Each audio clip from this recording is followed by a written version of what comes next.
In 2021, a barge anchored over Apalachicola Bay and poured 10,000 tons of oyster shell into dark water. The bay's oyster population had already collapsed, down 90% in 13 years, $8 million spent, and still the bottom sat bare. Since 2015, 100,000 tons of shell have gone into that bay, each one a potential anchor for a new reef. Dr. Sandra Brooke watched what formed on the floor beneath. Nobody expected it to work this fast. Before the barges came, there was silence. Not the quiet of a healthy estuary at low tide, a different silence. The kind you feel through the hull of a small boat when nothing moves below. I'm Dr. Raymond Finch. I have stood at the rail of a skiff in Apalachicola Bay and looked down at a bottom that should have been layered 3 feet deep in living shell. It was mud. Flat, grey, featureless mud. A living oyster reef is not a simple bed of shells. It is a three-dimensional lattice. Generations of shell stacked on shell, riddled with crevices, each pocket sheltering something. Fish, crabs, shrimp. A reef is a city, and Apalachicola's cities had been bulldozed flat. The architecture matters. Living oysters grip the shells of previous generations. That bond builds upward and outward, carving a structure dense with interstitial gaps where the whole food chain assembles. When the reefs collapsed, the water kept the invoice. A single eastern oyster pumps and filters up to 50 gallons of water every day. Multiply that across a working reef, and you have an engine cleaning the entire bay column. Remove the engine, and the water turns. The men who worked this bay knew that before any scientist wrote it down, Apalachicola once supplied nearly 90% of Florida's oyster harvest families, built their houses on that catch, their children's tuition, their truck payments. When the collapse hit, the losses were not abstract. The Deepwater Horizon settlement funneled into the bay, real money chasing a real wound. And for years, the wound did not close. Shell went down. Barges returned empty. The bottom stayed bare. Then Dr. Sandra Brooke at Florida State University's Coastal and Marine Laboratory began documenting something the restoration teams had not seen in prior seasons. Something was holding. On a recovered shell, pulled from one of the restoration sites, Brooke found spat, juvenile oysters, each barely the width of a thumbnail, gripping the culch and growing. Not one or two, clusters. The reef was beginning to reassemble itself. What the data could not yet explain was the speed. A bay stripped over 13 years should not rebuild in a handful of seasons, but the shell counts from the monitored sites did not match the timeline anyone had predicted. From a boat, Apalachicola Bay looks exactly like it always did, Pelican's Quarter. Low over the chop, mullet break the surface near the grass line. The tidal current moves the way it always moved, purposeful, indifferent, convincing. That is the beautiful lie of an estuary in functional collapse. The surface holds its shape. Everything beneath it, the architecture, the filtration, the living scaffold, can be gone. And the water will not show you. And the bay floor that greeted divers and survey crews was not silence in one place. It was silence mapped across sites. At Cat Point, one of the bay's historically dense reef zones, crews found bare substrate, sediment that compressed under a boot with no resistance, no structure underneath to push back. At East Hole, the same result. The culch, the hard surface a lava needs to grip and begin building, had been stripped, ground to silt, and reworked by current until nothing remained that could hold a recruit. Near the dry bar flats, survey teams documented substrate so degraded that a juvenile attempting to settle had nothing to anchor against. The flat rejected them by structure alone.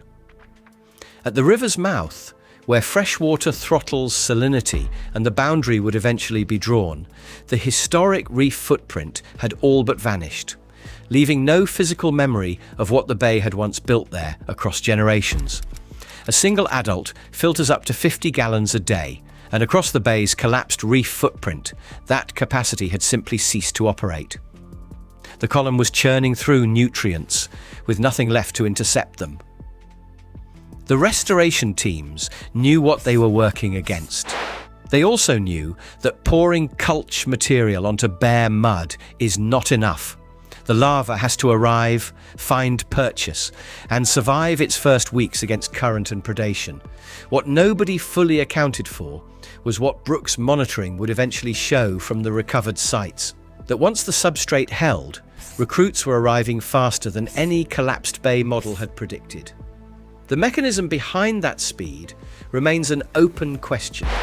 A bay that looked alive from the surface was ecologically hollow. Now the question driving the next phase of work is whether the structure going back in can reassemble the function, not just the appearance, of what was lost. The recruits were arriving faster because the shell mound itself was doing something a flat bottom cannot. It was deflecting flow, slowing the water just enough that larvae tumbling in the column had time to settle and grip. The teams never isolated a single trigger. The mound's geometry did the work. Now hold that against what they actually bought. Barges, fuel permits, specialized equipment rated for shallow estuarine work, and hundreds of volunteer hours. People bent at the waist in ankle-deep water, placing shell by hand on marked coordinates. What that money could not purchase was orientation.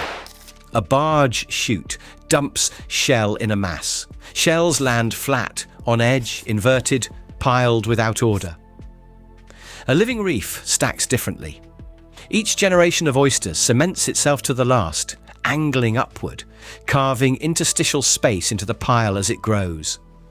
That three-dimensional architecture is not decoration. Crevices shelter juvenile fish and crabs. The rubble below anchors the whole column against tidal drag. Pull any one layer and the others thin with it. 1,000 years of reef formation built that geometry for free. The program bought the raw material. The animal is the only engineer that knows how to assemble it. What the restoration program delivered, step by documented step. Shell deposited by barge onto mapped coordinates. Volunteers hand-placing culch on reef margins, monitoring teams pulling recovered shell to check for spat attachment. Each step human, each step necessary. None of them sufficient alone. Dr. Sandra Brooks' monitoring at Florida State University's Coastal and Marine Laboratory recorded what came next.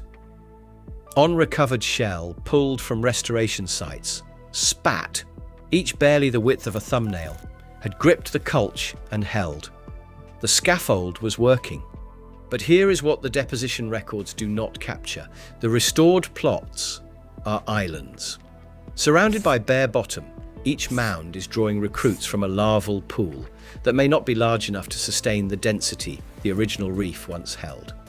And the bay has not produced a self-sustaining spawning population since the collapse. The shell is back in the water. Some of it is alive.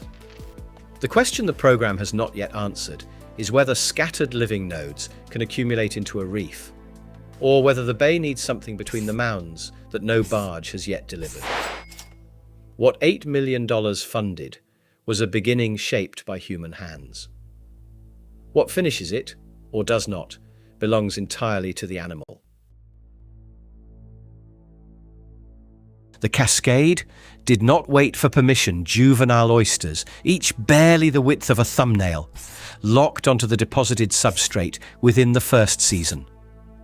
Crevice by crevice, they cemented themselves into a three-dimensional scaffold, no barge operator designed and no blueprint specified. That scaffold changed everything about how the bay moved. Vertical relief forces current sideways through 1,000 small chambers, and each chamber is a filtration engine running on muscle, not money. A single eastern oyster pumps and strains up to 50 gallons a day. Multiply that across acres of recovering structure, and the bay is not filtering. It is churning itself clean, Dr. Sandra Brooks, at Florida State University's Coastal and Marine Laboratory documented exactly this in 2023. What the record showed was a system outrunning the most optimistic projections the intervention had set for itself. Fish, crabs and shrimp pressed into the interstitial spaces before the first full monitoring cycle had closed. The reef was not yet mapped when the animals already treated it as permanent address. Then, something the monitoring team had not projected. The knock-on effects crossed into sections of the bay that had received no direct deployment at all. Cleaner columns let light carve deeper. Biology followed the light into territory the barges never touched. That is not restoration spreading across a map. That is one system rewriting the conditions for every other system inside the same bay. The oyster does not restore the reef. It restores the column above it, and the column restores everything the reef cannot reach. What no one has yet measured is how far that reach extends, and whether the bay's recovering clarity is now doing what the deployment itself could not. Closing the distance between isolated nodes, one tide at a time. The water does not wait for permission. That is the oldest fact in this bay, and it is the one we keep forgetting. Dr. Sandra Brooks spent years pulling shell from restored sites, reading the record written on their surfaces. Spat pressed, flat against culch, layer building on layer, the bay printing its own recovery into calcium and grit. What those shells said was not complicated. Remove what was crushing the habitat, return the hard ground underneath it, and the biology already knows the next move. A bay stripped bare for years on one side. A bay rebuilding its vertical structure, pulling fish and crabs back into crevices that had gone dark. On the other, the hard truth Apalachicola teaches is that one species holds the column above it like a structural beam holds a roof. When it goes, the roof does not announce itself falling. The boats still move. The water stays blue. The loss is invisible until it is total. That is the dangerous part. Not the collapse you can see, which is the one you cannot, until a generation of fishermen retires, wondering why the haul kept shrinking. And yet the bay did not need to be rebuilt from a blueprint. It needed the pressure lifted and the substrate returned. The sequence that followed was not managed, it was remembered. Recovery is not a gift the bay receives. It is a physical law the bay was always ready to obey. The shell gave it something to grip. The rest was biology doing what biology does when you finally get out of its way. Share this with someone who still believes the damage is permanent, because Apalachicola is the evidence that it is not. Drop your region and one species you have personally watched disappear from your area in your lifetime. And yes or no in the comments, have you ever seen something come back that you were certain was gone for good? Because if the answer is yes, I want to hear that story. The bay kept its own record, so did you.